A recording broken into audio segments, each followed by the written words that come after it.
Hello everyone. Today we are going to discuss brand. Apple, Coca-Cola, Starbucks, Uber, McDonald's, Amazon. आप सभी इन शब्दों से तो परिचित होंगे ही definitely. These are some of the examples of powerful global brands. और जैसे ही हम इनका नाम सुनते हैं हमारे दिमाग में एक इमेजिनेशन बन जाता है. इनका कुछ एक पिक्चर हमारे दिमाग में आ जाती है जिससे हम पहचान पाते हैं कि ये कौन सा ब्रांड है. आइए समझते हैं what is a brand. American Marketing Association has given a beautiful definition. A brand is a name, a term, symbol, or design, or a combination of them which is intended to identify the goods or services of one seller or a group of sellers and to differentiate them from those of competitors. American marketing association ने जो इसकी definition दी है वो ये कहना चाह रहे हैं कि ब्रांड जो है वो एक ऐसा नाम हो सकता है, कोई शब्द, कोई सिंबल, कोई डिज़ाइन या इनका एक कोई कॉम्बिनेशन या एक सम्मिश्रण हो सकता है जिसका उद्देश्य किसी विक्रेता या विक्रेताओं के समूह के माल या सेवाओं को पहचानना होता है तथा जो इसके कॉम्पिटिटर्स होते हैं उसके प्रोडक्ट से इसको डिफ्रेंशिएट करना, उसे अलग करने का काम ब्रांड करता है. देखिए, this is the one of the most valuable asset of an company, क्योंकि ये ब्रांड जो है ये कंज्यूमर्स के दिमाग में आपकी इमेज बनाता है. In fact the company is often referred to by its brand and they become one and the same thing. Okay, जो इसका गोल होता है वो the goal is to make the brand memorable and appealing to the consumers. उपभोक्ताओं के दिमाग में, वो उपभोक्ताओं के दिल में एक अच्छी सी छवि बनाना, उन्हें अट्रैक्ट करने वाली ऐसी एक इमेज बनाना इसका मुख्य उद्देश्य होता है.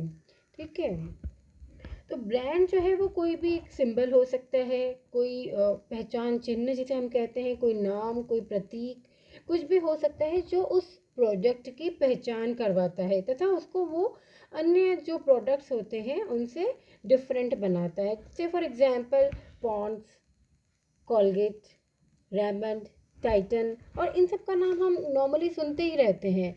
ठीक है, तो जो ये ब्रांड्स जो होते हैं वो किसी और कॉम्पिटिटर से इस प्रोडक्ट को, इस फर्म के, अपनी फर्म के प्रोडक्ट को उनसे डिफरेंट बनाता है और इससे उस प्रोडक्ट की जो मार्केट शेयर है उसको बढ़ाने में हेल्प मिलती है. तो this is again one of the best strategy of marketing. Okay, next will see what is branding. What is branding? Branding, it is a process of determining any name, symbol, digit or image which is used to identify any product. जब branding की जो processing की जाती है, यानी किस तरह से उसे तय किया जाता है, निर्धारित किया जाता है कि उसका क्या नाम या सिंबल, जो भी कंपनी अपनी मार्केटिंग स्ट्रेटजी के अकॉर्डिंग चूज़ करती है ताकि इस प्रोडक्ट को उससे आइडेंटिफाई किया जाता है, इस पूरे प्रोसेस को ब्रांडिंग कहते हैं. And the brand name, it is a part of brand which can be pronounced, यानी ये उस ब्रांड का पार्ट हो सकता है जिसे शब्दों में उच्चारित किया जा सकता है, चाहे वो अल्फ़ाबेट हो, डिजिट्स हो या वर्ड्स हो. And the next one is brand mark. It is a part of brand which is in the form of any symbol, design, mark, group of colors or image जिसे जिसे हम बोलकर उच्चारण नहीं कर सकते हैं. जो एक कोई सिंबल होता है, कोई डिज़ाइन, कोई मार्क या कोई कलर्स का कॉम्बिनेशन होता है तो उसे ब्रांड मार्क कहते हैं. These are some terms related to brand. Let's see some examples. जैसा कि मैंने अभी आपको शुरुआत में बताया, एप्पल. जैसे ही हम एप्पल वर्ड सुनते हैं हमारे दिमाग में वो सारे गैजेट्स आ जाते हैं जो एप्पल कंपनी के हैं, चाहे वो एप्पल का आईफोन है, चाहे आईपॉड है, चाहे एप्पल का टैब है. तो जैसे ही हम ये नाम सुनते हैं हमारे दिमाग में जो एप्पल का जो सिंबल है वो हमारे दिमाग में आ जाता है. ठीक है, तो ये जो चीज़ है, ये this is wonderful and powerful thing of a marketing strategy. चलिए अब डिस्कस करते हैं ऑब्जेक्टिव्स ऑफ ब्रांड. आखिर में जो ये ब्रांड है इसके क्या उद्देश्य होते हैं. So these are some few examples of objectives. The first one is to make consumers convenient in identify the products. Consumer को इसके लिए convenient बनाना ताकि वो अपनी फर्म के प्रोडक्ट को जल्दी से पहचान सकें. Okay, to reduce time in shopping in self service store. आजकल का जो ट्रेंड है जहाँ पर हम लोग शॉपिंग मॉल्स में या शॉपिंग स्टोर्स में जहाँ जाते हैं और सेल्फ सर्विस होती है, तो उस कंडीशन में उस ब्रांड नेम से कंज्यूमर उस प्रोडक्ट को जल्दी से आइडेंटिफाई कर पाता है. Okay, the next one is to create trust among consumers regarding product quality. जब एक ब्रांड कंज्यूमर के दिमाग में छा जाता है तो उसका एक ट्रस्ट डेवलप हो जाता है जो अल्टीमेटली लॉयल्टी के रूप में कंपनी को बेनिफिट देता है. And the next one is to contribute in advertising and sales promotion. This is again a part of advertising और सेल्स प्रमोशन ऑटोमेटिकली. ओके, चलिए next will see to create a goodwill for the product. जो brand है वो उस company के product की goodwill create करने में बहुत हेल्प करता है. जैसे मैं कहूँ अगर किसान का जैम, ठीक है, किसान का जैम, तो हमारे दिमाग में वो एक इमेज क्लियर है कि वो जो फ्रूट से बना है और that which is very natural, refreshing. तो ये जो चीज़ है ये एक गुडविल क्रिएट हो चुकी है. जब हम एडवर्टीजमेंट देखते हैं तो उससे उस प्रोडक्ट की इमेज हमारे दिमाग में क्रिएट हो जाती है. तो this is the effect of branding only to make the firm's product different from competitors product. जो हमने इसकी डेफिनेशन से समझा था कि एक प्रोडक्ट को दूसरे प्रोडक्ट से डिफरेंट करने का काम ब्रांडिंग करती है. ठीक है, next one is to reduce price based competition. अगर आपने ब्रांड बना लिया है अपना अलग, तो फिर उस प्रोडक्ट का कंपैरिजन करने के लिए कोई सामने कॉम्पिटिटर नहीं होगा. अदरवाइज़ क्या होता है, प्राइस वॉर होता है. एक कंपनी ने अपने प्राइजेस कम किए तो दूसरी कंपनी को भी अपने प्राइजेस कम करने होंगे, अदरवाइज उसका जो मार्केट शेयर है वो कम हो सकता है. And to motivate mediators for more sale. जो मीडिएटर्स हैं, होलसेलर्स या रिटेलर्स या अदर सेल्समैन जो भी रहते हैं, तो उन्हें ज़्यादा से ज़्यादा कंपनी के प्रोडक्ट को सेल करने में हेल्प मिलती है अगर कंपनी का पर्टिकुलर ब्रांड होता है. इसका बहुत अच्छा एग्जांपल हम यूरेका फॉर्ब्स से ले सकते हैं.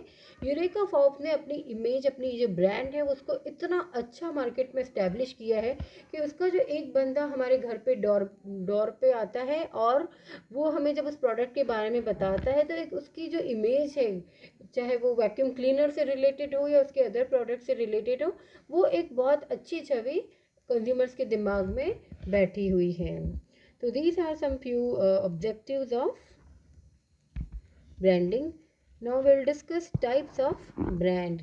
देखिए ब्रांड कितने प्रकार के हो सकते हैं. The first one is individual brand. Individual brand यानी ऐसे ब्रांड जो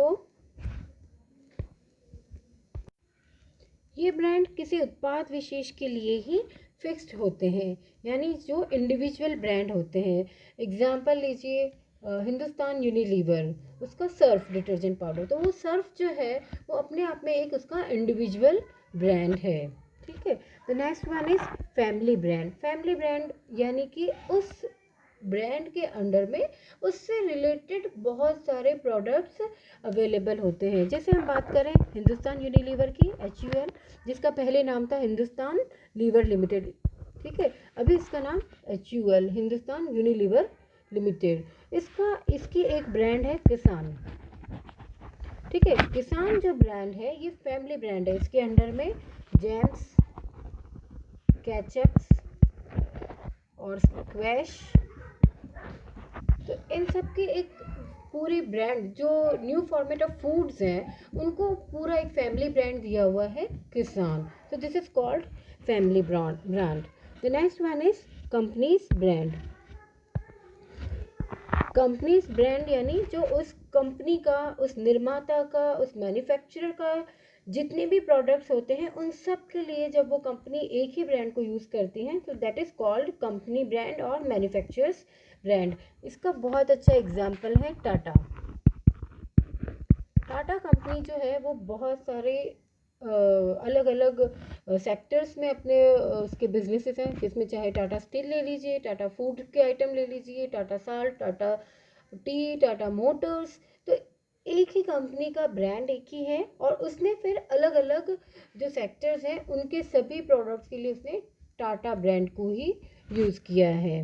next one is combination brand. Combination brand यानी जो प्रोडक्ट का इंडिविजुअल ब्रांड भी होता है और जो उस मैन्युफैक्चरर का ब्रांड भी होता है। से एग्जांपल डाबर का हाजमोला, जो हम टीवी में नॉर्मली सुनते हैं, डाबर का हाजमोला। यानी इसमें क्या हो गया, डाबर जो कंपनी है वो मैन्युफैक्चरिंग का नाम मैन्युफैक्चरर का नाम हो गया, and the Hajmola is the individual brand. तो this is called combination brand.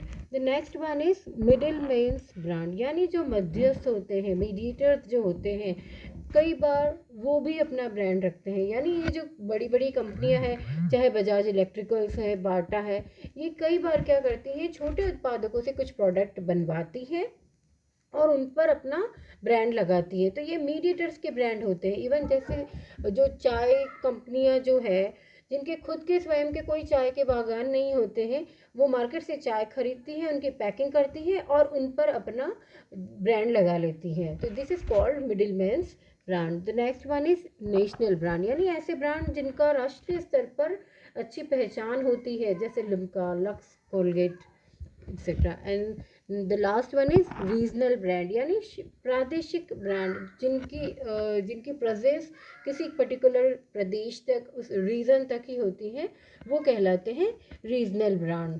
तो ये था आज का हमारा सेशन। Thank you.